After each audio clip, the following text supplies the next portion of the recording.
Bienvenue dans cette nouvelle saison de PAF, avec des intervenants que vous connaissez bien et qui seront là tout au long de cette année, comme Jean-Charles Lajoie-dit. Bonjour. Bonjour, et vous êtes éditeur, toujours, évidemment, et vous venez comme chaque fois, pas chaque jour quand même, mais quasiment souvent, comme chaque fois. avec un cadeau. Alors ouais, ça c'est un titre, je ne sais pas si c'est un bon titre pour Ne sautez pas. Oui, non, ça n'a rien à voir avec l'actualité brûlante, c'est le cas de le dire.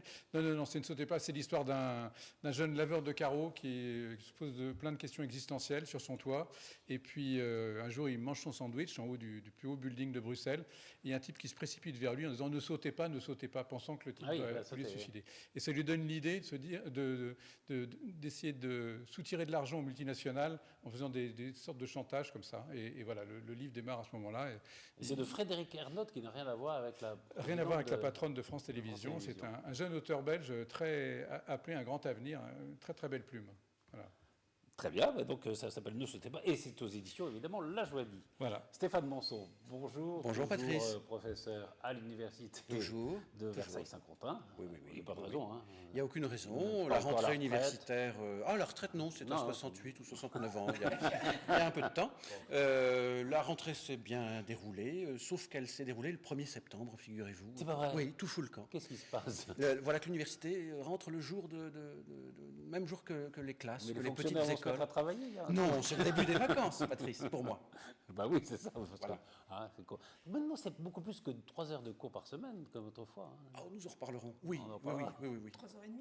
Quand je vous dis que tout fout le camp, ce n'est pas une plaisanterie. Florence Mercadet, bonjour. Avocate au barreau de Versailles.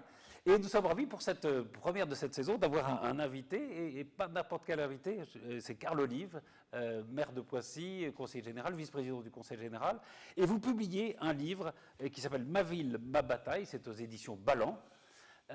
Et c'est un livre absolument, j'étais bouleversé, extraordinaire je trouve, parce que ça change totalement de tous les livres politiques qu'on peut lire avec des idées un peu générales. Là, vous racontez ce que c'est quotidiennement la vie d'un maire, comment ça se passe, comment on prépare les conseils municipaux, quelles questions on vous pose. Il y a des questions absolument incroyables. Il y a un jour un type qui vient le voir dans un magasin qui lui dit écoutez, ma fille a ses règles, qu'est-ce que je dois acheter? Enfin, il y a toutes sortes de questions. Il y a aussi des expériences que vous avez menées, notamment sur la façon dont des gens de la fonction municipale peuvent quitter leur emploi. Donc voilà, c'est un livre assez extraordinaire. Est-ce que, c'est la première question que je vous avais posée, parce que c'est vrai qu'il y a une critique très forte de la classe politique. Est-ce que c'est une façon pour vous de répondre à cette critique en montrant ce qu'est au fond la vie quotidienne d'un élu? D'abord, bonjour Monsieur Carmouze. Bonjour. Bonjour à tous. Je veux juste vous dire, Monsieur Carmouze, que j'ai la chance pour la première fois de partager avec vous un studio télé, et que quand j'étais gamin, voilà, on vous regardait à la télé. Alors à l'époque, vous caressiez des lapins, des cochons. Voilà, vous en caressez peut-être plus, mais vous n'avez pas changé. De temps en temps, voilà. C'est moi. Donc c'est ce que je voulais vous dire. Non, pour tout vous dire, je ne me suis pas du tout occupé de ce qui se passait à l'extérieur. C'est juste un constat. Aujourd'hui, il y a 94% des administrés qui rejettent la classe politique française, de gauche comme de droite. Et l'idée, c'est de pouvoir comment rapprocher l'élu de l'administré autant qu'il s'éloigne aujourd'hui. Et je pense que ça vient du terrain. Et de façon pragmatique, moi, je n'ai pas de code politique. Je suis entré en politique en 2008. Enfin, j'ai été élu en 2014, mais j'ai démarré. On va revenir après un peu sur le parcours. Voilà, c'est un petit peu l'idée. Et ici, je dirais que voilà, il y a des clés de démocratie de proximité, d'outils de démocratie de proximité. Puis le sérum de la vérité, c'est les élections intermédiaires. 62% à l'élection municipale au premier tour et 82% sur Poissy. Donc je me dis que c'est quelque chose qui peut fonctionner. J'essaye d'être juste dans la transmission humblement, et je pense que ça peut fonctionner. C'est en tout cas le message que j'envoie à travers de cet ouvrage. Il y a à peu près le même score pour votre réélection au Conseil général aussi. Qui était... Oui, ça a été 78% sur l'ensemble du département. Sur l'ensemble du département, ce qui est quand même assez exceptionnel. Et c'était votre première candidature, évidemment, à la mairie de Poissy. Enfin, on va y revenir. Un mot quand même justement sur la vie de maire. Alors, on voit que vous êtes extrêmement présent. Vous allez, alors on voit souvent les hommes politiques sur les marchés, mais vous expliquez pourquoi il faut y aller, comment on fait, pourquoi c'est là qu'on a le contact avec la population, qu'on a le retour de ce qu'ils ressentent. Patrice, j'explique surtout que les marchés, c'est pas 15 jours avant l'élection et 15 jours après. Non, vous y êtes deux fois par semaine. J'explique aussi qu'en fait, finalement, le bureau, c'est le terrain. Parce qu'on peut avoir, comme des collègues d'ailleurs de gauche comme de droite, des plages horaires les mardis matins, les mercredis matins, pour accueillir des administrés. Moi, je m'aperçois que quand on accueille un administré d'une demi-heure, quand on est sur le terrain, sur les marchés, dans les quartiers, on va répondre aux mêmes questions en 10 minutes. Il y a toujours un collaborateur, une collaboratrice de cabinet qui m'accompagne. On prend les coordonnées, on prend la question, et le surlendemain, ou parfois le jour même, la question, on y répond. En général, c'est une demande de logement. En général, il s'agit de propreté urbaine, d'incivilité. Voilà, ça, c'est quelque chose qui se travaille sur le terrain. Et je pense que l'une des clés de la réussite, pas de la réussite, mais en tout cas l'une des clés de salut sur ces outils de proximité, vous l'avez dit, c'est vraiment l'engagement de terrain. Nous, on en a marre, franchement, de se voir infuser des choses qui nous viennent depuis le sommet, sans aucune concertation près de la base. C'est ça, en tout cas, moi, c'est insupportable. On pourrait prendre plein de sujets, notamment le dernier en date, c'est la réforme des collèges, où aujourd'hui on s'aperçoit que les enseignants eux-mêmes n'ont pas été concertés, on est mis devant le fait accompli. Ça, c'est insupportable. Voilà, humblement, on essaye avec notre équipe, parce que ce n'est pas l'histoire d'un bonhomme, c'est l'histoire d'une équipe de 32 élus majoritaires, à être sur le terrain et à faire remonter les informations et d'être en adéquation avec ce que souhaitent les administrés, qui sont pour nous le seul souci, entre guillemets, au quotidien. Ouais. Stéphane, d'ailleurs, les maires sont quand même, parmi les hommes politiques, c'est ceux qui sont les mieux considérés dans les sondages. C'est encore un îlot de popularité relative, oui. Mais sur le terrain, c'est pas toujours cela. Tout dépend des communes, tout dépend des maires. Mais c'est vrai que c'est sans doute l'élu, c'est l'élu de proximité par excellence. Mais ça a aussi son revers, c'est-à-dire que je pense que ça a dû vous arriver sur les marchés d'avoir à vous expliquer, d'avoir des comptes à rendre. C'est vrai que c'est pas un mandat facile. Je ne sais pas s'il y a des mandats faciles, mais enfin le mandat de parlementaire est nécessairement plus éloigné. Un mandat à plein temps, déjà de c'est près. Un mandat à plein temps, ce qui cause de vraies questions, notamment celle de la professionnalisation des mandats. Ouais, sur le statut d'élu. C'est vrai, vous avez raison. Sur le terrain, oui, c'est pas toujours une partie de plaisir, mais enfin, on a été aussi élu pour ça.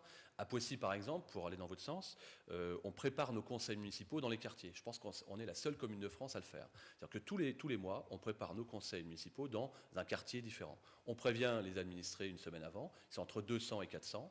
Pendant 2 heures, on discute avec eux, et là, je peux vous dire que c'est pas une partie de plaisir, parce qu'on en prend plein la figure, on fait gifler, on prend des coups de pif, comme on dit au rugby, mais les administrés ont une réponse face to face, voilà, vraiment de visu. Et puis, si moi je n'ai pas la réponse, et ça peut arriver, mon collègue élu peut l'avoir, le chef de service, parce que les chefs de service sont présents, et puis le partenaire, le promoteur immobilier, l'agence postale, je pense à cet exemple-là, est aussi présente le cas échéant selon l'actualité, et les administrés ressortent avec des réponses. Et je pense qu'aujourd'hui, les administrés sont capables de tout entendre, que c'est possible et que ce n'est pas possible. Et que si ce n'est pas possible, on puisse leur expliquer pourquoi ce n'est pas possible. Parce que qu'est-ce qui se passe? Aujourd'hui, malheureusement, on n'est pas dans un pays où on applique les règles, mais on les interprète, avec un laxisme qui tente à faire en sorte que notre société est aujourd'hui dans ce laxisme-là.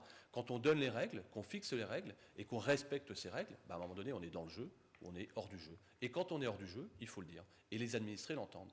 Comme je le disais tout à l'heure, le sérum de vérité, c'est les élections intermédiaires. Ça fonctionne plutôt bien. Et je me dis que si ça fonctionne à Poissy, il y a d'autres endroits où ça peut aussi bien fonctionner. Et là, on dépasse les clivages, je pense, gauche-droite. Je prends souvent le cas de Dijon, chez François Rebsamen, qui est le sénateur de gauche, l'ancien ministre. Et ça fonctionne aussi très bien. Comme je dis, vivre à Dijon demain, moi je le dis, je voterai Rebsamen. Oui, c'est ça. C'est pour ça que je disais que le livre est assez original, parce que ce n'est pas un livre d'idéologue, c'est un livre de politique pratique. C'est aussi, alors la ville, c'est aussi un lieu où on peut faire aussi des expériences, enfin des expérimentations. Et vous en faites.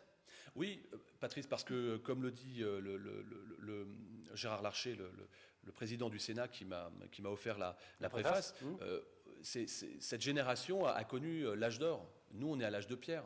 L'âge de pierre parce qu'on a une nécessaire restructuration évidente des finances publiques et qu'aujourd'hui, par rapport à cela, il faut innover, il faut être imaginatif et parfois, il faut oser. Innover, c'est quoi? C'est par exemple mutualiser des services de la mairie où nous étions dans des bâtiments locataires vers des services où nous sommes propriétaires. 500 000 euros d'économie. Oui. C'est aller puiser dans une source de la ville pour récupérer cette eau qui n'est pas potable, mais qui peut servir à la propreté urbaine. Et c'est 20 000 euros d'économie. C'est aussi proposer, quand je dis choquer, entre guillemets, un plan de départ volontaire, puisque moi, quand je suis arrivé dans cette ville avec mes collègues, en gros, la strate pour une ville comme Poissy, 40 000 habitants, c'est entre 750 et 800 agents. Quand je suis arrivé, il y a 1053 agents.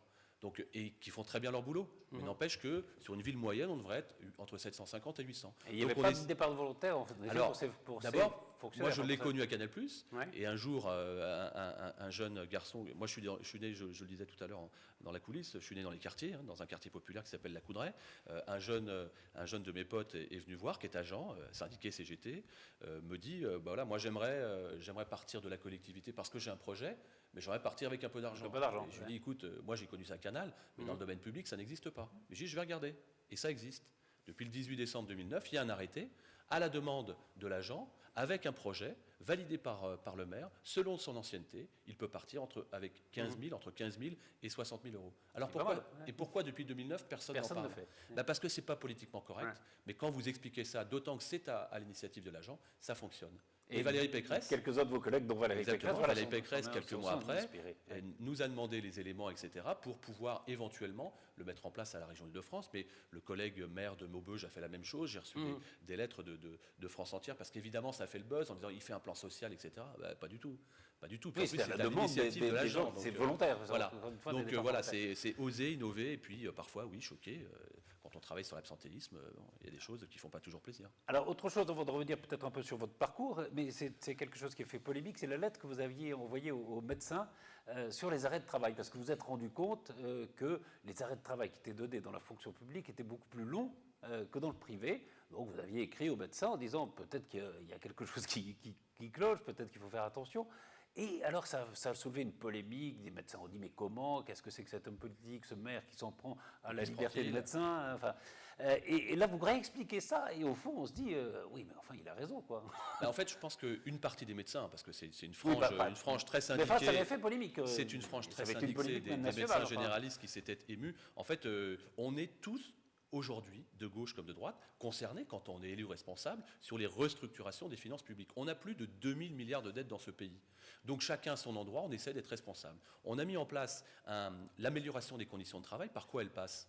Elle passe notamment par, je dirais, un meilleur vivre de la part des agents. Et j'ai simplement expliqué aux médecins, dans cette lettre, si vous pensez que l'agent qui vient vous voir a une pathologie directe en lien avec son travail, alors, si vous le souhaitez, vous pouvez le diriger vers la médecine préventive, qui n'est pas une médecine communale, médecine indépendante, qui est à même à juger si, effectivement, l'arrêt de travail potentiel est justifié ou non.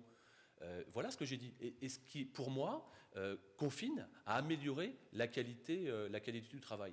Alors les médecins, évidemment, vont debout. Et puis j'ai commencé, une fois que les médecins ont bien compris, qui m'ont permis de faire le tour des plateaux pour expliquer ce que vous venez de parfaitement expliciter, Patrice, ils ont compris que ma démarche n'était pas du tout la frange de leur liberté. Voilà, la frange de cette. La preuve. Vous mettre à leur place. C'est que les mêmes médecins qui me prenaient l'ingérence sont venus me voir pour me demander comment on pouvait travailler ensemble pour lutter contre la désertification médicale. Et on va mettre en place des maisons médicalisées, on va mettre en place des cabinets de médecine, parce qu'aujourd'hui, avec les normes, coûte très cher aujourd'hui pour les médecins d'une certaine génération, ça coûte des centaines de milliers d'euros, et on est dans cet accompagnement. Donc je suis ravi de pouvoir... Vous citez les chiffres, d'ailleurs, ça passe de, je crois que c'est 6 jours dans le privé, 20 jours dans le public. Enfin, en gros, à Poissy, on est à peu près à 20 jours d'arrêt de travail par agent. Vous multipliez en gros par 1000 agents, ça fait 20 000 jours. Dans le privé, c'est 10 jours. Et à la moyenne nationale, dans les collectivités publiques, c'est 22 jours. Alors vous allez me dire, oui, mais vous êtes en dessous des moyennes nationales. Et alors, on ne peut pas faire mieux? C'est ça l'idée. Et ça correspond à 2 millions d'euros. 2 millions d'euros, impactés à 1 500 000 directement sur la collectivité. Contrairement à ce qu'on entend où c'est la Sécu, pas du tout. 1 500 000 pour la collectivité. Donc je pense qu'avec simplement 1 ou 2 jours de moins, on fait le calcul, c'est 200 000 euros, et 200 000 euros, c'est presque 3 postes à plein temps pour 3 administrés, pour 3 agents. Donc c'est pas rien. C'est pas mal. Comme disait Popek, il n'y a pas de petites économies. Voilà. vous avez des bonnes références. Donc, Ma ville, ma bataille, aux éditions Ballant. Mais Ma ville, ma bataille, je reviens un petit peu sur votre parcours, parce que vous êtes en effet, vous l'avez dit, un gamin de Poissy. Vous avez été attiré assez tôt par les médias, puisque vous avez participé, c'était le début des radios locales, vous aviez 13 ou 14 ans, vous avez tous les week-ends sur cette radio locale. Et puis, il y a la création d'Yveline Première par Michel Péricard, et vous entrez dans Yveline Première, et là, c'est marrant parce qu'il y a toujours dans les vies un moment où ça bascule, et là, vous avez une idée de faire une émission sur le Paris Saint-Germain. Et vous rencontrez évidemment tous les joueurs, les entraîneurs, Michel Denisot, et c'est comme ça que vous allez entrer à Canal+. Oui, déjà, Patrice, le football chez nous dans le oui, vous êtes joueur, vos enfants jouent très bien. On était 8 dans notre famille, mes 5 frères ont souhaité être professionnels. J'ai une sœur qui a réussi à être professionnelle, donc vous êtes tous voilà, des très bons footballeurs. Voilà, et on a joué au Paris Saint-Germain, etc. Donc effectivement, quand on est gamin, qu'on veut être journaliste sportif et qu'on rencontre un jour Michel Denisot, avec lequel on a rêvé de travailler, c'est juste le bonheur. En plus, c'est la passion du ballon rond.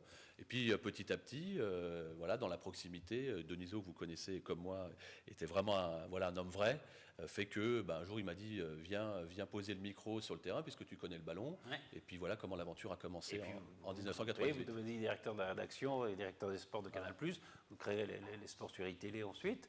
Et puis un jour vous dites, vous êtes quand même, voilà, tout va très très bien au point de vue professionnel, et vous arrêtez tout. En disant, non, moi ce que je veux c'est revenir à Poissy et c'est m'occuper. Vous savez comment s'appellent les habitants de Poissy? Je l'ai su. Je l'ai su, mais ça m'échappe, j'ai peur de dire une bêtise. Non, Florence? Bonne question. Les Pissiaquais. Voilà. Pissiaquaises, c'est ça. Moi je l'ai appris en lisant le livre.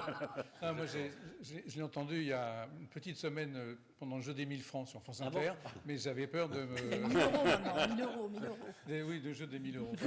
Oui, ça a évolué depuis Lucien Jeunesse. Sur Paris Inter.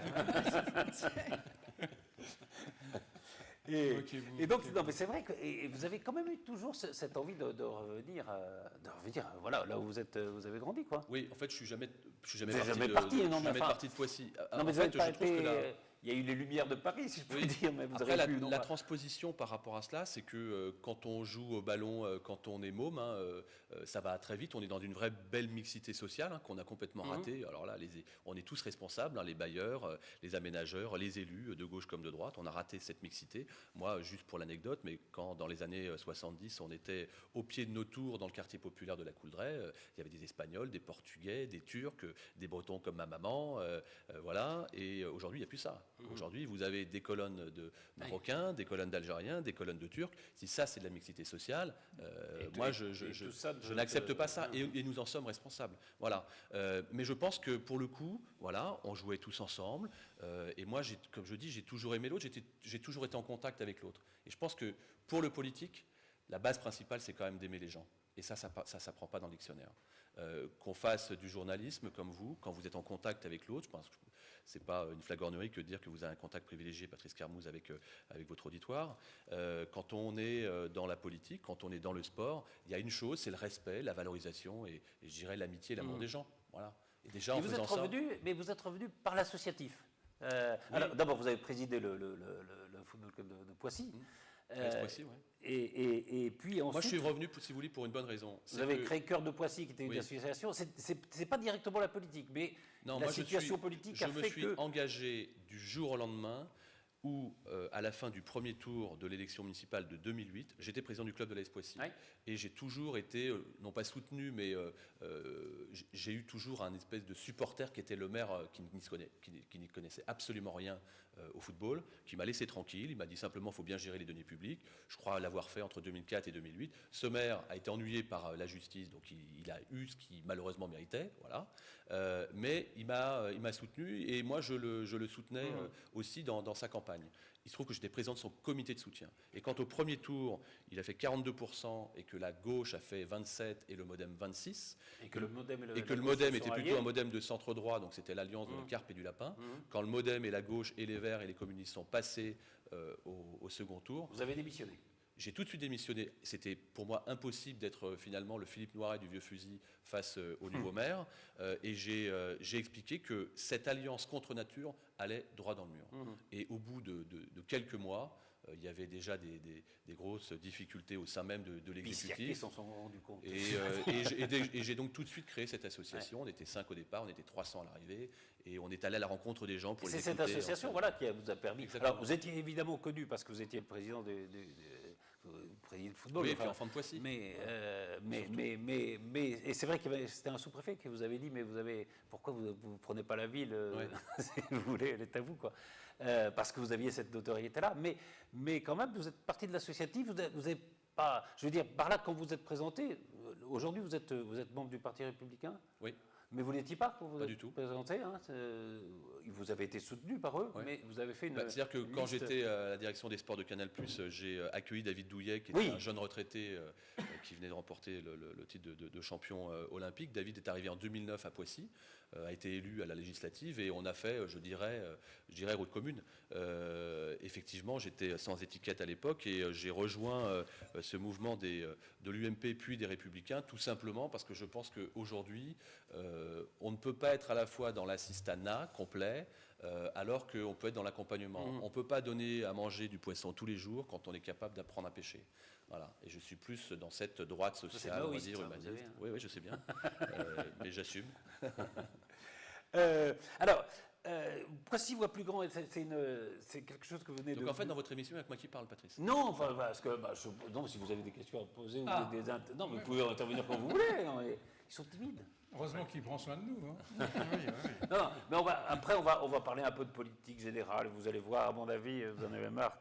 C'est vite quand il parle. Poissy voit plus grand. Non, je dis ça parce qu'on est toujours dans l'actualité du Paris Saint-Germain, puisque le Paris Saint-Germain va avoir son... Là, vous allez pouvoir intervenir sur le foot. Avec plaisir. Son centre d'entraînement à Poissy, ça y est, c'est fait. Et ça sera en 2000... Premiers travaux début d'année prochaine, ouverture potentielle à la rentrée 2019. En fait, c'est une semaine historique que la ville de Poissy a vécue, puisque le 11 juillet, nous avons eu la décision du Paris Saint-Germain de venir s'installer à Poissy sur 75 hectares. Et le 18 juillet, nous avons eu l'annonce de l'UNESCO, de l'inscription au patrimoine de l'UNESCO de notre villa Le Corbusier. Pour nous, on a eu vraiment 2 comètes qui se sont déployées sur la cité pissiacaise. Alors un mot sur le Paris Saint-Germain, justement. Moi, je trouve que c'est plutôt une bonne nouvelle. Alors, j'imagine qu'à Saint-Germain-en-Laye, ils font un peu grise-mine, parce que le on va appeler ça le Paris-Poissy, maintenant. Voilà, le nom même... non, mais c'est vrai que c'est un peu logique. Enfin, je veux dire, Paris Saint-Germain, bon là, à Poissy. Maintenant, moi, ça me paraît quand même plus logique que d'aller à Grignon, qui était quand même assez loin. Il fallait faire une demi-autoroute pour que les joueurs puissent sortir tranquillement. Donc voilà, c'est bien. Est-ce que le projet est aussi pharaonique qu'il était à Grignon? Oui, ça va être un très bel établissement, un truc pour tout vous dire, à l'échelle européenne. C'est que je ne connais absolument pas le projet qui était celui de Grignon. L'a-t-il été un jour? J'en suis pas convaincu. Ce que je sais, c'est qu'on a toujours, nous, focalisé notre énergie sur le projet de Poissy, qui d'ailleurs au départ n'était pas celui du Paris Saint-Germain, était un pôle régional du loisir sportif dédié aux familles que nous portions avec David Douillet. Et puis, et vous l'avez dit, le berceau du Paris Saint-Germain, c'est Saint-Germain-en-Laye. D'ailleurs, on voit bien le sigle rappelant le berceau Louis XIV. Maintenant, comme je l'ai dit, si pour des raisons qui appartiennent aux dirigeants du Paris Saint-Germain, l'idée était de trouver un autre terrain d'entraînement, alors oui, on aurait été des idiots quand on est passionné du Paris Saint-Germain, quand on a travaillé dans le sport comme David Douillet, avec l'appui du président du conseil départemental, Pierre Bédier, le consensus des agriculteurs, de ne pas proposer cette plaine de 75 hectares et surtout un projet social. C'est-à-dire que là, je pense que le choix du Paris Saint-Germain était de deux ordres. Soit reproduire Clairefontaine, c'est-à-dire un grand et beau projet, la petite maison dans la prairie, ou alors faire quelque chose un peu plus de périurbain, plus social. Moi, c'est ce que j'ai en tout cas souhaité avec les dirigeants du Paris Saint-Germain, pour qu'on soit vraiment dans ce que j'appelle le cercle vertueux de l'économie locale, c'est-à-dire que les 1000 personnes qui vont travailler pendant 2 ans, je souhaite qu'elles soient recrutées dans la communauté urbaine Grand Paris Seine-et-Oise, c'est-à-dire Poissy et alentours, que ensuite les sans emploi pérennes de la même manière, qu'il y ait des circuits courts par exemple en termes d'agriculture, qu'on puisse offrir aux gens du Paris Saint-Germain des fruits et légumes qui soient choisis dans les vergers du coin, etc. Au point de vue renommée pour la ville, c'est extraordinaire. Bien, ça va être un accélérateur de notoriété démentielle. Et même Stéphane Manson va se mettre au foot, je crois. Ça, il faudrait que la fin du monde arrive. J'aime bien quand le ballon est un peu plus ovale. Enfin, j'écoute avec attention. Et quand vous dites que c'est un projet social, qu'auparavant vous aviez un projet pour faire un parc sportif pour les familles, est-ce qu'il va y avoir une partie de ce terrain qui peut être ouvert ou ça va être complètement PSG C'est 100%? C'est 100% privé. Et alors, en quoi c'est social? En dehors du fait qu'ils vont C'est que s'approvisionner alors il y aura un stade qui est prévu de 5000 places, qui sera accessible pas fermé. Voilà, aux associations. Il y a aussi un travail qui sera fait avec la fondation du Paris Saint-Germain. C'est en ce sens où je trouve que le projet est social, avec des retombées économiques qu'on peut estimer de l'ordre de 2 millions d'euros, alors qu'ils n'auront pas dans l'escarcelle de la ville de Poissy seulement, mais dans l'escarcelle de la communauté urbaine. On est vraiment sur une mutualisation autour des 73 communes et des 405 000 habitants. Après, oui, en termes de notoriété, je dirais qu'on est au-delà, évidemment, de la ville de Poissy. Ça devient vraiment le totem de la vallée de Seine, le totem de notre communauté urbaine, à 20 minutes du Parc des Princes, aux portes de Paris. Je pense que c'est vraiment une zone de chalandise pour pouvoir accueillir des sièges d'entreprise, pour pouvoir accueillir peut-être de nouveaux commerces de proximité. Il y a peut-être quelques joueurs qui vont venir s'installer dans Poissy. Il y en a déjà. Sur la commune de Poissy, il y en a déjà. Et puis surtout de travailler sur effectivement le commerce de proximité. Je pense que c'est aussi un facteur d'attractivité économique. Ce Grignon, le projet a capoté pour des problèmes environnementaux, et notamment pour l'histoire de la champinonnière, on n'a jamais su, c'était un vrai projet, il avait raison de le dire. Parce que oui, mais ça a été bloqué très très vite parce que les habitants sont immédiatement Les fait gens une n'en voulaient pétition. pas en plus. Oui, ils n'en voulaient pas du tout. Je pense qu'il y a eu vraiment un bouclier levé par les habitants, alors que peut-être même qu'il n'y avait aucun plan qui n'était sorti. C'est ça qui est le paradoxe de la situation. Est-ce que vous êtes attentif au problème environnemental, justement? Parce que 75 hectares, c'est quand même... Oui, notamment par rapport à ce que je vous disais tout à l'heure, maître, c'est-à-dire qu'on est vraiment pour le circuit court. Et ça, c'est un travail en collaboration directe avec les dirigeants. Je parlais en termes de travaux, parce que vous allez devoir, à 75 hectares, je ne sais pas, ça se positionne là, il y a quoi? Il y a des champs, il y a des forêts, c'est quoi? C'est que des champs. Qui avait été abandonné par Peugeot aussi, non? Non, on est sur une zone, en fait, on est vraiment sur des terres qui avaient été acheté par Udimbaï Rodemco pour faire un gigantesque centre commercial de 55 000 m² auquel j'ai mis fin, et lever la dette de la ville de Poissy à l'époque, qui était passée à 12 millions, donc racheté par l'établissement public foncier d'Île-de-France, anciennement EPFI, EPFIF maintenant, depuis le 1er janvier 2016, ce qui nous a permis de lever la dette pour les Pissiaquais et derrière de revendre à l'euro, puisque c'est le prix des domaines, on est dans le domaine public, en fait à l'EPFIF, qui lui-même a vendu ensuite au Paris Saint-Germain. Donc on est vraiment là sur les arcanes administratives, avec un travail franchement formidable de la part à la fois des agents techniques de la ville de Poissy, des techniciens de l'EPFI, mais aussi du département, de la communauté urbaine et du Paris Saint-Germain. Ça a vraiment été un travail d'équipe. On en parle parfois, mais c'est vrai que seul on va plus vite et qu'ensemble on va plus loin. Là, c'est vraiment une démonstration par la preuve. Alors un mot, puisque vous êtes spécialiste de foot, puis Jean-Charles aussi. Cette saison du Paris Saint-Germain, là, vous la voyez comment? Parce qu'il y a beaucoup de doutes et il y a des gens qui commencent à dire « Ouh là là ». Je pense qu'on est un peu à, non pas un tournant de l'histoire, ça serait un bien grand mot, mais depuis 4 ans, le Paris Saint-Germain est champion de France, très facilement, avec des stars renommées. Il y a eu Paoletta au début. L'année dernière, c'était Zlatan. La star, l'an passé, c'était Zlatan. Cette année, la star, c'est l'équipe. Donc c'est plus homogène, il faut que ça se mette en place. Les dirigeants du Paris Saint-Germain, et là on doit saluer le travail de Laurent Blanc jusqu'à présent, 4 fois champion de France. Les dirigeants du Paris Saint-Germain ont choisi un technicien ibérique qui a fait ses preuves, qui est allé 2 fois ou 3 fois en finale. 3 fois gagné. 3 fois gagné en finale en Ligue Europa. Donc aujourd'hui, l'objectif c'est de passer ces quarts de finale pour arriver au moins en demi-finale. Vous êtes confiant? Moi, par principe, je suis confiant, Patrice. Voilà. Le travail entraîne le talent et le talent entraîne la réussite. Et je sais qu'il bosse beaucoup. Et on verra, c'est un peu ça, oui. Et on le verra ce soir contre les Verts. Je suis très confiant, mais je rejoins un petit peu Karl, parce que moi, je trouve qu'il manque un Zlatan cette année. Une équipe, c'est très bien, mais c'est bien aussi... peut-être un leader. C'est bien aussi qu'il y ait une superstar qui attire, mais même sur le jeu, parce que Zlatan, même quand il n'était pas en forme, il y avait 2 ou 3 joueurs qui s'occupaient que de lui. Alors que là...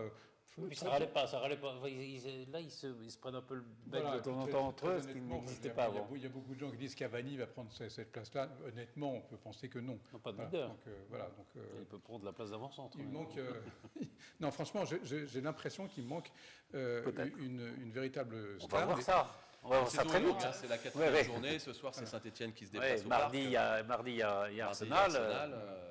Mais effectivement, l'entraîneur a l'air d'être un type brillant et vraiment intéressant à suivre. Donc ça va être amusant. Non, mais quand on perturbe les équilibres, ce qui est le cas, puisque l'équipe a été quand même très modifiée, il faut qu'ils retrouvent un nouvel équilibre, qu'ils apprennent à rejouer ensemble, et peut-être que quelqu'un naturellement ressortira du lot. C'est pas plus mal que ce soit premier dès le début, systématiquement. C'est bien aussi. Oui, avoir 33 points d'avance. Oui, c'est bien de ne pas être champion. Un poil de suspense. Ça met un peu plus de suspense. Un poil de suspense ne nuit pas. Alors on va passer un peu à la politique, parce que vous en faites quand même si vous êtes d'abord un élu local. D'ailleurs, est-ce que vous avez des ambitions autres? Aucune. Aucune?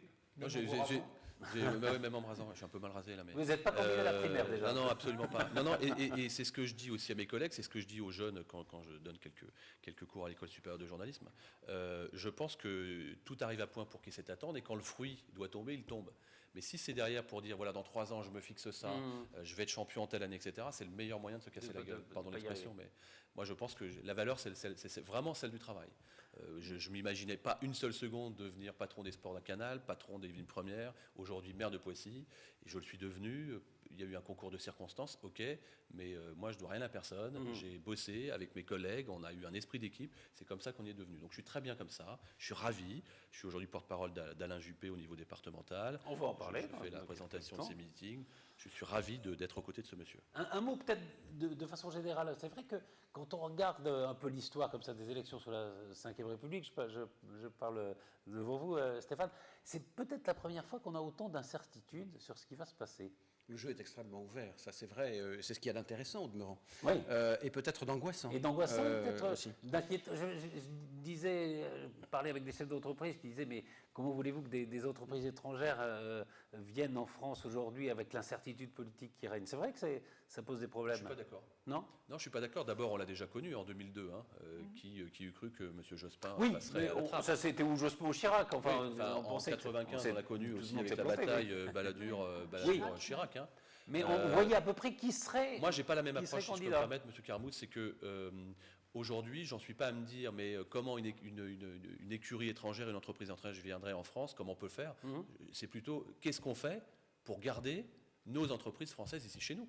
Je vois le cas à Poissy, on a souvent dit que PSA allait à un moment donné partir, que ça allait être le Aulnay du Val-de-Seine, etc. Les relations avec M. Tabarès et les équipes du site de production et du pôle tertiaire de Poissy sont telles que le travail avec le département des Yvelines, avec le conseil départemental des Yvelines, avec la communauté urbaine et la ville de Poissy, fait que non seulement PSA reste, qu'ils mettent 135 millions dans l'industrie et qu'en plus on a 1500 cols blancs qui viennent rejoindre Poissy la saison prochaine, une information que je vous donne, à partir de septembre. Donc ça veut dire que quand on se donne un tout petit peu les moyens de dire aux gens venez chez nous, on va créer les conditions pour pouvoir, il faut déjà penser à ça. Je pense qu'il faut qu'on préserve le Made in France. Voilà. Et ensuite, on se posera les bonnes questions. Parce que c'est vrai que les milieux économiques, généralement, n'ont pas beaucoup d'incertitude. Pour moi, c'est un faux problème. Ou alors on lève tout de suite l'ISF et là, vous avez une réponse. Qu'est-ce qui fait qu'on gardera plus les entreprises françaises plutôt que nos matières grises partent à l'étranger? Enfin, c'est vrai qu'il y a incertitude sur ce qui va se passer. On ne sait pas encore qui sera vraiment candidat. Il y a les primaires. Pardon ? En 1995 et en 2002, en fait, on avait les candidats qu'on attendait. Et qu'il y a eu une surprise à la sortie des urnes, et en 95 aussi, ou Balladur. Ouais.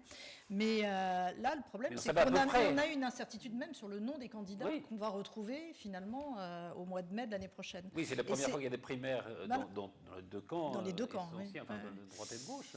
Et donc, je pense qu'en termes d'insécurité, ce qui est vraiment dommage, c'est que ce fait que les gens ne sachent pas vraiment qui va émerger en novembre et en décembre ou janvier, quand on aura les primaires de gauche, fait qu'il y a notamment Marine Le Pen qui va commencer à sortir du bois, je pense, d'ici quelques semaines, va pouvoir surfer aussi sur les peurs, sur les angoisses, sur les problématiques d'insécurité, en disant, pour l'instant, en face, elle a beau jeu d'y aller, parce qu'on a tellement de voix, on va avoir tellement de voix dissonantes et de gens qui malheureusement, tel que c'est commencé déjà sur les primaires, aussi bien à droite qu'à gauche d'ailleurs, avec quand même un débat qui vole quand même relativement bas, je trouve, qui est très décevant.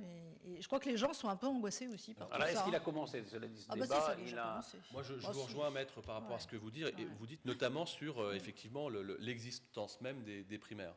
Moi, je pense que si à droite et au centre, il y a un exemple à prendre, pardon de le dire, mais peut-être le seul exemple à prendre à gauche, c'est l'exemple de la primaire faite en 2011 par la gauche, qui était juste exemplaire. Le problème à droite et dans ce mouvement gaulliste, c'est que ce n'est pas naturel. C'est pas la culture un peu bonapartiste qui fait qu'il y a toujours eu un adossement, un chef, un guide, etc.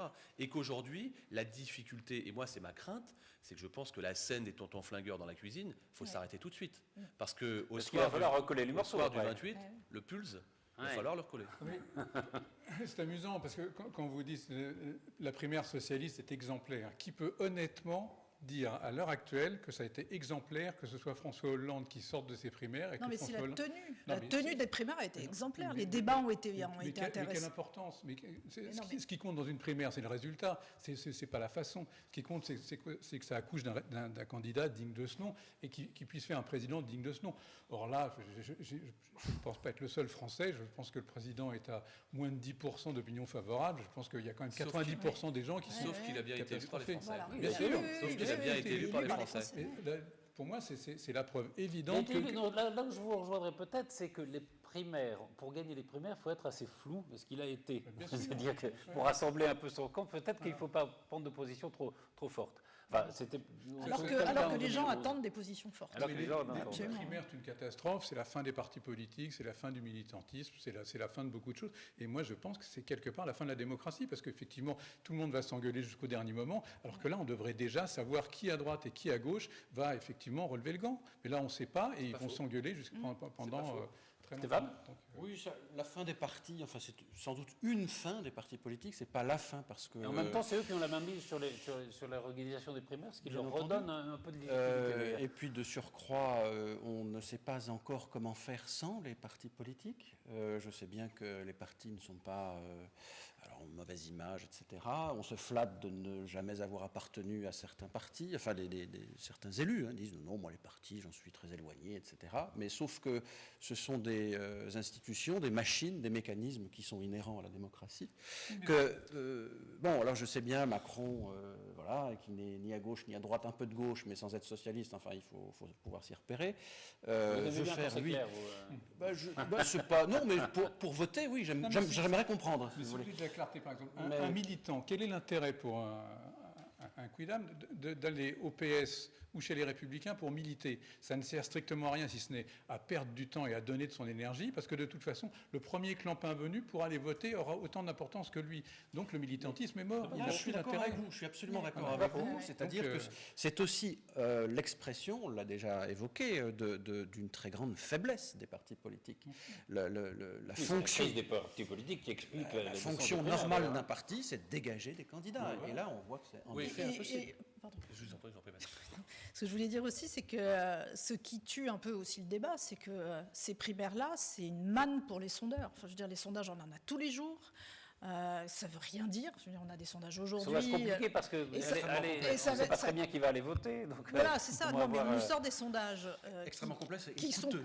Qui sont coûteux, mais en fait, les maîtres du jeu aujourd'hui, ce sont les sondages. Puisqu'en fait, on attend les sondages tous les jours, et avec les primaires, on va en avoir tous les jours, jusqu'au mois de mai. Et moi, je trouve un peu sévère, M. Lajonie, sur l'explication que vous donnez sur l'abandon des partis. Aujourd'hui, la France n'est pas un parti, sinon ça se saurait. L'élection présidentielle, c'est pas celle d'appareil politique, c'est celle effectivement d'administrer. Et la primaire, je pense qu'elle se rapproche le plus près possible, en tout cas, de ce que peuvent attendre les Français, à la différence de l'appareil politique pur et dur. Si on veut arrêter de parler de gauche et droite, donc du PS et de l'UMP, des Républicains, il faut effectivement à un moment donné que la base s'élargisse un petit peu. C'est pour ça que moi je suis relativement satisfait que si on souhaite, voilà, pardon de prêcher pour ma paroisse, mais si on souhaite partir rassembler au sein du premier tour de l'élection présidentielle, il faut effectivement dépasser cela, et qu'à partir du 28, ça soit tous derrière un seul homme, et j'ai presque envie de dire quel qu'il soit. Donc on reviendra à ce qu'on dit ici, qu'on n'a pas connu. Mais c'est vrai que ce n'est pas très naturel. Donc, on voit les candidats à la primaire, il y en a beaucoup. Donc il va en rester 8. Beaucoup, il va en rester. Alors, Nathalie Kosciusko-Morizet dit qu'elle a eu ses parrainages. Hervé Mariton dit qu'il les a eu aussi. Donc on verra exactement qui seront les candidats. En gros, il y en a quand même 2 qui se détachent. C'est Alain Juppé et c'est Nicolas Sarkozy. Justement, Alain Juppé était à Chatou, vous y étiez d'ailleurs, vous le soutenez, donc on va en parler après. On regarde un peu un reportage sur son passage à Chatou. Pour nous, c'est le vrai lancement aujourd'hui. C'est le vrai démarrage de ces primaires. Pour sa rentrée politique, Alain Juppé et son équipe ont choisi les Yvelines. Entouré de Jean-Pierre Raffarin et de Gérard Larcher, le candidat à la primaire de la droite et du centre a tenu un meeting à Chatou le 27 août dernier. Un déplacement placé sous le signe du dialogue avec les Français et les représentants des collectivités locales. Je m'appuie beaucoup sur les élus locaux, sur les maires en particulier, que j'ai beaucoup rencontrés tout au long de ces 2 années. Je suis moi-même maire, donc on se parle de collègue à collègue. Et comme je le dis souvent, ils sont un peu l'ossature de la République. Ils sont toujours en première ligne vis-à-vis de leurs concitoyens. Et leur grande force, c'est précisément cette proximité que vous évoquiez. Et Alain Juppé compte de nombreux soutiens dans le département, avec dans leur rang des élus yvelinois. C'est une bonne chose aussi, parce qu'une grande manifestation républicaine pour la ville de Chatou, on en parle. On parlait jusqu'à présent des impressionnistes pour son pôle culturel. Maintenant, on va en parler pour le jour 1 de l'accession au pouvoir d'Alain Juppé, j'espère, en avril 2017. Et le pacte gagnant-gagnant qu'il propose avec les élus de terrain qui sont finalement les personnes les plus proches de nos administrés, me va bien. Pour l'équipe d'Alain Juppé, les meetings se poursuivent. Les candidatures pour la primaire doivent être déposées avant le 9 pour le début de la campagne officielle prévue le 21 septembre. Donc vous étiez à Chatou auprès d'Alain Juppé, donc vous êtes son porte-parole dans le département. C'est un choix que vous avez fait il y a longtemps d'ailleurs. Moi, Patrice, j'ai une formule. On n'attend pas l'arrivée du tiercé pour donner l'ordre des chevaux.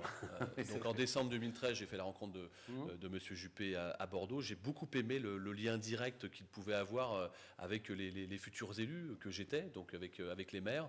Et moi, entendre quelqu'un de sa stature dire « mon projet pour la France, je vais m'adosser comme colonne vertébrale vers les maires », ça me parle. Le contrat gagnant-gagnant dont il parle en disant « voilà, il faut baisser les finances publiques et pour cela, c'est à la fois les dépenses publiques, mais aussi un contrat gagnant-gagnant. Si les maires gèrent bien les deniers publics, il y aura moins de baisse de dotation. Ça nous parle. C'est un contrat gagnant-gagnant. Il y a quelque chose qui, moi, me parle personnellement, c'est l'apprentissage.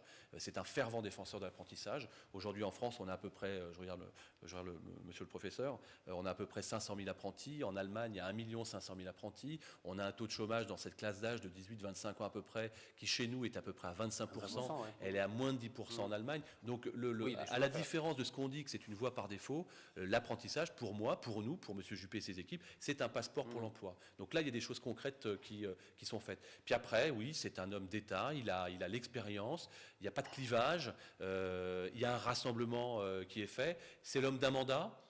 Donc il y aura des réformes, il annoncera la couleur.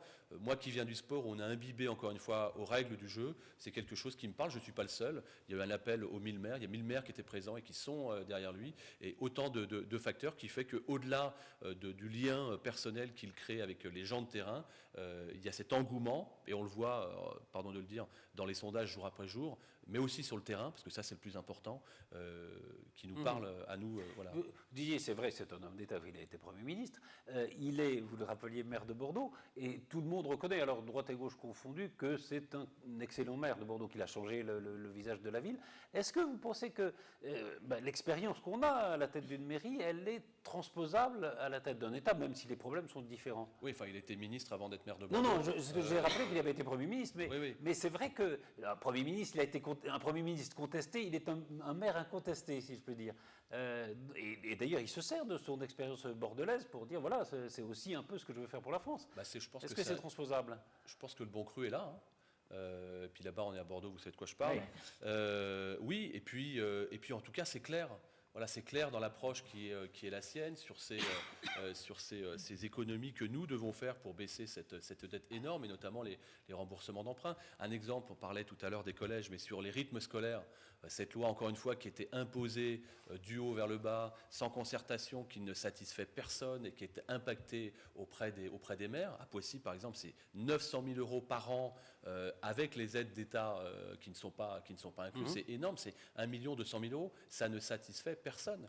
Alain Juppé dit, s'il y a des communes vers lesquelles les rythmes scolaires fonctionnent, ils pourront continuer, mais si certains maires souhaitent revenir à ce qui existait auparavant, on reviendra auparavant. Je pense que c'est très pragmatique. Et aujourd'hui, aujourd'hui, on a besoin de pragmatisme et de bon sens, tout simplement. Alors, vous allez intervenir là-dessus? Sur Juppé Sur Juppé, si vous voulez. Oui, c'est ce que j'allais vous lancer. Non, parce qu'on va peut-être parler de Sarkozy, alors, si c'est ce qui vous fait plaisir. Parce que vous êtes maire de Poissy, et alors vous êtes juppéiste, vous venez de le dire, mais vous avez quand même accueilli Nicolas Sarkozy, qui venait juste après sa déclaration de candidature. On regarde le reportage, puis on en parle tout de suite après. Comme si de rien n'était, il serre des mains, fait des selfies, signe des autographes. Nicolas Sarkozy était dans les Yvelines pour parler éducation. Après une table ronde à Orgeval avec des professeurs d'école, il s'est rendu à Poissy pour dédicacer son livre Tout pour la France, l'occasion pour l'ancien président de la République de mesurer le soutien indéfectible de ses partisans. Aucun doute, j'ai toujours confiance en lui. Je le soutiendrai jusqu'en 2017. Je veux l'aider. Enfin, on peut tous l'aider si on rassemble les Français, oui, on peut l'aider. Oui. Je ne vois pas qui d'autre peut nous sortir de ce guêpier dans lequel on est aujourd'hui, entre les attentats, Calais, le social qui nous prend un argent monstrueux aujourd'hui, les subventions des communes qui disparaissent comme neige qui fond au soleil. Voilà, donc je pense qu'il n'y a que M. Sarkozy, oui, aujourd'hui, franchement, qui peut faire quelque chose pour la France. Soutien également du côté des élus locaux, alors que Nicolas Sarkozy a vu son agenda judiciaire se remplir en début de semaine avec l'annonce de son éventuel renvoi devant le tribunal dans l'affaire des comptes de campagne. Vous savez, les comptes de M. Jospin n'étaient pas exacts, on le sait maintenant. M. Dumas a raconté ça et le Conseil constitutionnel a préféré regarder ailleurs. Ça a été la même chose pour les comptes de M. Balladur. Bon. Cette histoire de comptes de campagne, ça me paraît être un péché véniel. Les gens font la part des choses. Voilà, faut arrêter de penser que les gens ne sont pas capables de voir, ne soient pas capables de voir les énormes ficelles, les câbles que tendent la majorité actuelle pour entraver la route d'un homme vers la présidence. Calme, serein, devant une salle acquise à sa cause, le président des Républicains a tenu à rassurer, s'il en était encore besoin, ses partisans. Rien ne l'empêchera d'être candidat. Aucune polémique. Aucune manœuvre, aucune manipulation, aussi honteuse soit-elle, ne me détournera d'un centimètre de ma volonté absolue de construire avec vous une alternance forte, une alternance franche, une alternance perceptible par tous les Français. Avant la présidence, Nicolas Sarkozy devra passer par la case primaire. Les candidats officiels seront connus le 9 septembre pour une élection les 20 et 27 novembre prochains. Voilà, rien ne le détournera. Jean-Charles, vous êtes donc ravi. Oui, moi je suis très content pour plusieurs raisons. D'abord parce que je pense vraiment, très très profondément, que c'est le seul rempart au Front National, c'est Sarkozy. Je pense que c'est vraiment absolument indéniable. C'est la première chose. Deuxièmement, je vois avec plaisir son bouquin. Honnêtement, je ne l'ai pas lu, mais près de 200 000 exemplaires vendus en quasiment 12 jours, c'est extraordinaire. Enfin, je veux dire, ça montre qu'il y a quand même un désir de savoir. Ça montre beaucoup de choses, et ce n'est pas du tout une attaque contre votre protégé. Mais Juppé en est déjà, je crois, à son 3e ou 4e livre, et si on additionne les 3 ou 4 bouquins, on n'arrive pas à la moitié de ce qu'a vendu Sarkozy. Donc voilà, je ne sais pas du tout ce qu'il faut en tirer comme conclusion, mais visiblement, Sarkozy, voilà, il a un peu besoin... Enfin, il y a un besoin de Sarkozy.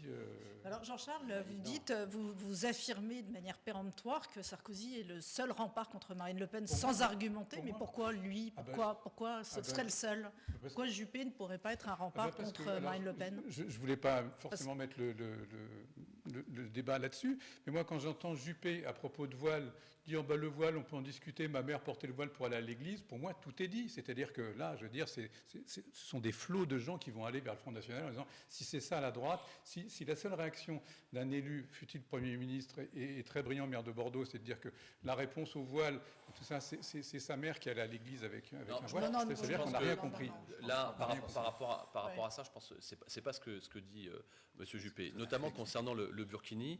Il dit simplement, et on pense simplement, et moi je le vois à Poissy, il y a 30% de notre population qui est une population d'origine étrangère, c'est qu'aujourd'hui, focaliser sur le Burkini et uniquement sur le Burkini, et dire on fera des lois, à ce moment-là on va faire un code civil de la garde-robe. Aujourd'hui c'est le Burkini, ensuite mettons que demain il y a quelqu'un qui vient de djellaba sur la plage, qu'est-ce qu'on fait, une loi pour la hauteur des robes, etc.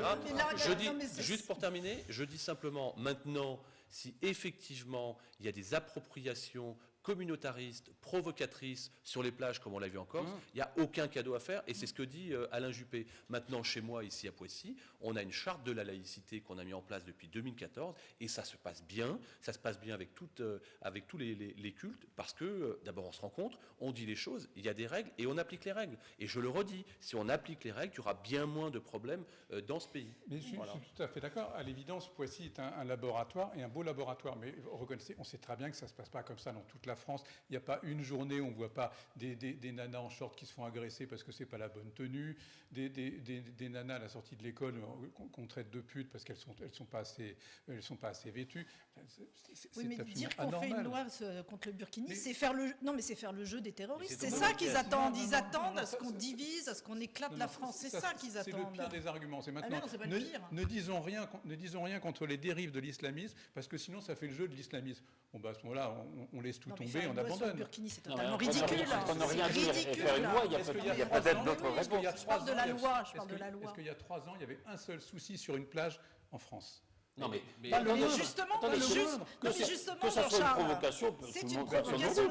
À une provocation, il faut répondre. Il ne faut pas répondre par la loi. Il ne faut pas s'endormir. Ce qui est quand même consternant, c'est que vous dites Sarkozy, il rempart contre le Front National. Moi, vous voyez, cet été, j'en étais presque à me dire que le Front National serait le dernier rempart contre Sarkozy. Parce que tout de même, sur la... d'un bon mot. Non, mais ce n'est pas un bon mot.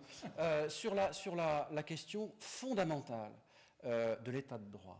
Je trouve que Juppé a été sans doute l'un de ceux qui a eu le discours, peut-être pas le plus audible, mais en tout cas le plus intelligent. Entendre un ancien président de la République qui se permet d'affirmer, lui et les siens, que finalement les questions constitutionnelles, ce ne sont que des arguties juridiques, que les juristes, entre guillemets, sont des empêcheurs de tourner en rond et des emmerdeurs, etc., il a raison, ils sont là pour ça, et heureusement qu'ils sont là pour ça, face à des élus qui sont prêts à aller aussi loin. Et dans le même temps, entendre Marine Le Pen qui dit « c'est pas possible ».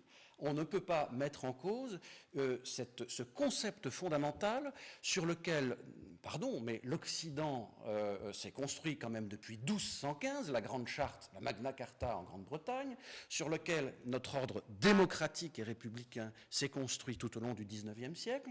Et on dit, ben non, il faut adapter le droit. La Constitution, ce sont des arguties. La Convention européenne des droits de l'homme, ben, il suffit d'en sortir. Un État comme la Turquie n'ose même pas en sortir. L'ONU, mais il faut en sortir aussi, parce que tout ça sont des obstacles. Vous avez raison, ne faisons rien. Mais qui a dit qu'il ne fallait rien faire? Le Front National arrive à 80% des voix, et vous serez le premier à pleurer. Ah oui, c'est peut-être un petit peu dommage. Peut-être qu'à un moment, on aurait dû se... J'ai un constat pour pas qu'on soit sur ces deux extrêmes, c'est que en faisant en sorte de bien expliquer les choses, la charte de laïcité, c'est quelque chose qui pour moi est très important. Nous avions à Poissy, comme d'ailleurs ailleurs, des assistantes maternelles par exemple qui portaient le voile, y compris dans les sites publics. On a mis fin à ça en expliquant simplement les choses, en expliquant ce qu'était la laïcité, en expliquant la charte de la laïcité, en adossant les chartes de laïcité aux demandes de subventions, etc. Il y a 10 points de moins, entre 10 et 20 points de moins à Poissy du Front National par rapport aux villes yvelinoises. Donc je pense, mais je rejoins ce que vous dites. Je pense que ça fonctionne. Ensuite, de grâce, attention à ne pas mélanger les genres sur le terrain.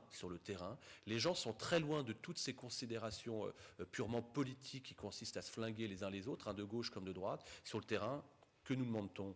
De la sécurité, du pouvoir d'achat, d'arrêter, quand on est chef d'entreprise, d'être pris à la gorge parce que les taxes sont 2 fois, parfois 3 fois supérieures à l'extérieur. Et ça, je pense que c'est la priorité. Ensuite, voilà, il y a le burkini. Moi, je pourrais vous donner un exemple qui vient du football, où il y a encore une dizaine d'années, quand on prenait notre douche, on était tous tout nus sous la douche. Vous savez combien on est aujourd'hui? Personne n'est nu sous la douche. Je suis le seul nu, comme d'autres, parce que les musulmans se baignent en caleçon, parce que le converti à l'islam se baigne en caleçon, et parce que le catholique, comme vous et moi, fait comme tout le monde. Voilà. Ça aussi, c'est un problème. Et pourtant, il n'y a pas de difficulté. Donc s'il faut créer un code civil de la garde-robe, ça en devient insupportable. D'où l'idée...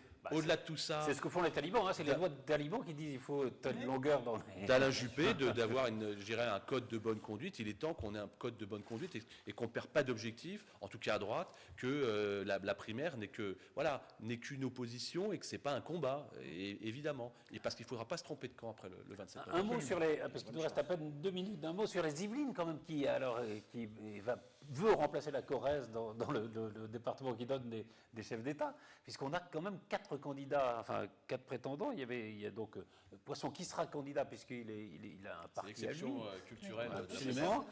Miard qui ne le sera probablement pas. Oui, Henri Guénaud qui dit qu'il se présentera malgré les. Alors qui ne sera pas candidat à la primaire, mais qui souhaite être candidat à la présidentielle. Donc il faudrait chercher 500 parrainages. Et Hamon, et Benoît Hamon. Vous avez vu le nom de son micro-parti qui s'appelle Elpis. Alors, je ne sais pas, comment ils ont des communicants, ces gens-là, ou pas? Il a dû les emprunter à Hollande. Non, je pense que, c'est terrible. Je pense qu'ils ont tous pensé à la divinité grecque et ne pas voir ce que ça faisait quand on le prononçait. Il suffisait de prononcer le nom. En revanche, vous voyez, comment ça se fait qu'il y ait autant d'Yvelinois parmi les... Je ne sais pas, ça fait monter plus la tête dans les Yvelines. Abondance de biens ne nuit pas. Pour revenir à Benoît Hamon, je ne partage pas la très grande majorité de ses idées. En revanche, c'est quelqu'un qui a des convictions, c'est quelqu'un qui sait où il va, c'est quelqu'un qui n'a jamais dévié par rapport à l'image qu'il se faisait du sens politique qu'il souhaitait donner à la gauche et parfois à la gauche de la gauche. Et c'est quelqu'un qui, pour moi, dans les Yvelines, est quelqu'un de respectable avec lequel on a plaisir à échanger. Pendant longtemps, des gens qui se demandaient si elle avait la légitimité pour se présenter à une élection présidentielle. On a l'impression que maintenant tout le monde pense qu'il est capable de se présenter à la primaire. Il avait fait un bon résultat. Donc il n'y a pas de raison qu'il ne se présente pas à la primaire de gauche. La primaire de gauche, oui. Et je ne suis pas avocat de gauche.